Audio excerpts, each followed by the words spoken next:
inuu ka baxo dhibaatada ina ku raagtay ee ina joogtay oo inagoo mid ah aynu cadow kasta aan kaga hortagno.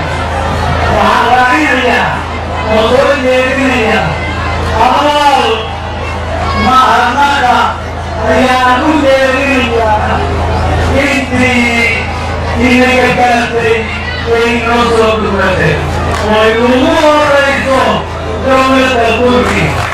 waxaan qaadanayaa erayaan ka qaadanaya heesuu sameeyey abwaan cabdiweli yuusuf oo oranaysa dadka yaa hor iman kara hadalkeeda odhan kara karsada rag iyo dumar oo ma ka daahir. waxaa leedahay madaxweynaha Turkiga taageerada uu ina siiyo laba goor oo aan xusuusanaya. waxaa weeye 2011 inagoo naxariiso inagoo adduunku weeyahay lama tegi karo Soomaaliya ayuu isaga iyo xaaskiis iyo waqtigu hogaaminayo halkaa ka soo tegay oo aduu caadiya uu u yimid dadkii Soomaaliyeed ee dhibaataysnaha beerta daraawiishta ayuu intuu sax taagay canug yar hooyadii ka qaaday uraaq lagu qabsado. xaaskiisuna canug gabar yar ayay hooyada ka qaaday dagaalkii lagu qabsado. arrintiina hadda lahaa wuu mudan yahay. waa qofka erayadii cabdiweli uu sheegay madaxweynahaasi Soomaaligu ka mudan yahay.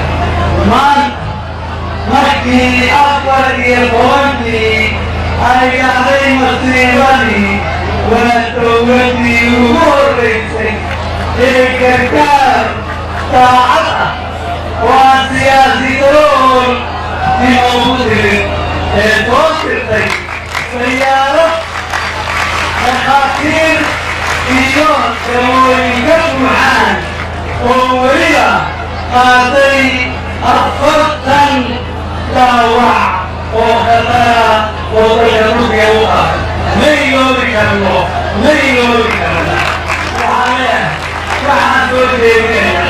waxaan soo jeedinayaa maanta culimmada Soomaaliyeed iyo fanaaniinta Soomaaliyeed. waxaan rabaa inay dhalinyarada Soomaaliyeed hanuuniyaan, baraarujiyaan diin iyo fan ay ku baraarujiyaan si ay dalkooda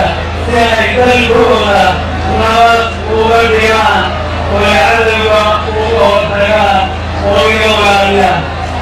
eema soo jeedinaya waxa weeye dowladda Soomaaliya iyo dowlad goboleedyadu waa inay mid ahaadaan oo ay isala socdaan oo gacmaha la isqabsado oo khilaafyada yaryar ay jiraan laga baxo si dalkeennu uga badbaado cadow ka qaaniyaysanaya arrimaha yaryar ee khilaafka.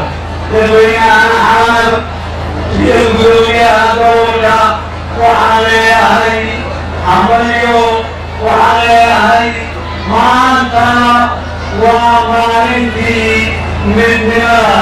waa maalintii laga saarayay cadowga guryaha inoogu jira oo inu ognahay oo aan rabin Soomaaliya inay dowlad noqoto oo ay weeda ku taagto.